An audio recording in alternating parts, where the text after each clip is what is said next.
रहमतुल्लाहि व बरकातुहू। बच्चों, हम सबक नंबर 14 पढ़ चुके हैं, इसका बुक वर्क भी कर चुके हैं। चलिए आज हम स्टार्ट करते हैं अपनी उर्दू की क्लास अल्फाज मानी और सवाल जवाब के साथ। सबक नंबर 14 डालेंगे और सबक का नाम लिखेंगे हमारा मुल्क हिंदुस्तान। शुरू करते हैं। सबसे पहले आपको क्या करना है, लाइन खींचनी है सीधी एकदम, और एक साइड अल्फाज और दूसरे साइड मानी लिखना है। इसी तरह से आपको करना है, याद रखें, क्योंकि आप जब ख़राब काम करके लाते हैं तो बहुत बुरा लगता है। तो पहला अल्फाज क्या है हमारा, जमहूरियत। जमहूरियत का मानी क्या है, आवाम की हुकूमत, यानी जनता की हुकूमत। जो हमारे मुल्क की जो जनता है, आपने देखा होगा वोटिंग होती है, वोट के ज़रिए हुक्मरान को चुना जाता है, यानी लीडर को चुना जाता है, तो इसलिए इसे कहेंगे हम आवाम की हुकूमत। अगला अल्फाज है हमारा सदर जमहूरिया। सदर जमहूरिया यानी राष्ट्रपति, जिसे इंग्लिश में हम प्रेसिडेंट कहते हैं। मुख्तलिफ का मतलब होता है तरह तरह के, यानी अलग अलग किस्म के, अलग अलग तरह के किस्म के। ठीक है, चले आगे बढ़ें। सवाल जवाब जगह है हमारे, तो इसी के नीचे से शुरू कर देते हैं। देखेंगे सवाल नंबर 1 है हमारा, हिंदुस्तान के शुमाल में क्या है। शुमाल यानी नॉर्थ, उत्तर। तो यहाँ हमसे क्या पूछा गया है कि हिंदुस्तान के उत्तर में यानी शुमाल में क्या है, तो हमारा जवाब क्या आना चाहिए, हिंदुस्तान के शुमाल में हिमालय पहाड़ है। आपको बताया था मैंने, मैप बनाकर भी दिखाया था एक बार, कि इस तरह से जो मैप का ऊपर का जो इस तरह से ये वाला हिस्सा है, तो वो उस एरिया में क्या है, हिमालय पहाड़ है, यानी वो नॉर्थ का एरिया कहलाता है, नॉर्थ कहलाता है, तो वहाँ पर क्या है, हिमालय पहाड़ है। सवाल नंबर 2 है, हिंदुस्तान के 3 तरफ क्या है। यानी अब हम ऊपर से की तरफ छोड़ेंगे, ऊपर क्या है, हिमालय पहाड़ है। अब मैप के इधर देखें और नीचे की साइड देखें, यानी 3 साइड अगर हम देखेंगे तो हमें पता चलेगा कि 3 तरफ क्या है, हिंदुस्तान के 3 तरफ समंदर है। क्या है हिंदुस्तान के 3 तरफ, हिंदुस्तान के 3 तरफ समंदर है। ठीक है, इधर नॉर्थ यानी नॉर्थ में हिमालय पहाड़, ईस्ट वेस्ट और साउथ बचता है, तो वहाँ तीनों साइड है समंदर।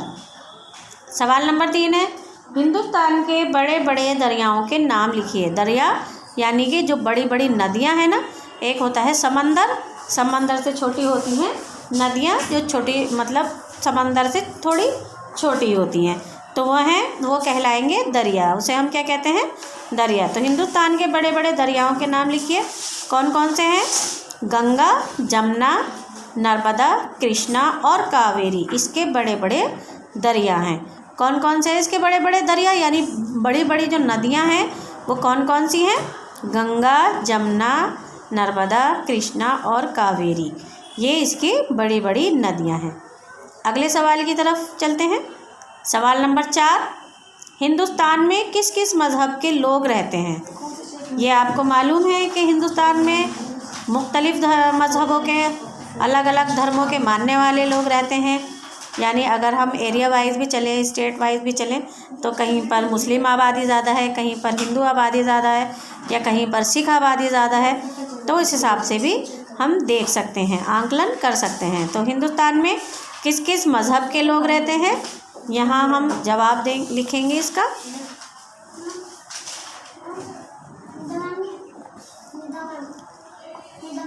कौन कौन से मज़हब के लोग रहते हैं ये देखेंगे, हिंदू, मुसलमान, सिख, ईसाई, बौद्ध, जैनी और पारसी मज़हब के लोग रहते हैं। ये क्या है, ये मज़हब के नाम हैं, हिंदू, मुसलमान, सिख, ईसाई। ये नॉर्मल है जो आपने अक्सर सुने होंगे, बौद्ध, जैनी और पारसी, ये भी इनके ये अलग मज़हब के, अलग धर्म के मानने वाले हैं, तो ये भी हिंदुस्तान में रहते हैं। अगला सवाल देखें, सवाल नंबर 5, हमारे कौमी झंडे में कौन कौन से रंग हैं। हमारा जो झंडा है, कौमी झंडा, क्या नाम है हमारे झंडे का, उसका नाम है तिरंगा। और उसमें कौन कौन से रंग हैं ये बताएंगे। जवाब क्या है, हमारे कौमी झंडे में नारंगी, सफ़ेद और हरा रंग है। ठीक है, कौन कौन से रंग है? नारंगी, सफ़ेद और हरा रंग है। इसके भी अलग अलग मानी हैं। नारंगी किस लिए है, सफ़ेद किस लिए हैं और हरा रंग किस लिए है, ये भी बताया गया है कि नारंगी जो है वो बलिदान का प्रतीक है, सफ़ेद रंग शांति का प्रतीक है और हरा रंग हरियाली का यानी उन्नति का प्रतीक है। आगे देखें सवाल नंबर 6। हमें अपने मुल्क की तरक्की के लिए क्या करना चाहिए? हमें अपने मुल्क की तरक्की के लिए क्या करना चाहिए, इसका जवाब हमें देना है। हमें अपने मुल्क की तरक्की के लिए मिलजुल कर काम करना चाहिए।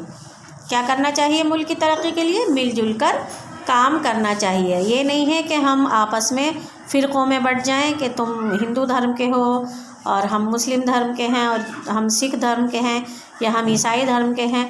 इस तरह से अगर फ़िरक़ों में बँट जाएंगे तो कोई भी मुल्क तरक्की नहीं कर सकता। इसलिए हमें क्या करना चाहिए? मिलजुल कर काम करना चाहिए। तो ये आपके सवाल जवाब कंप्लीट हो चुके हैं।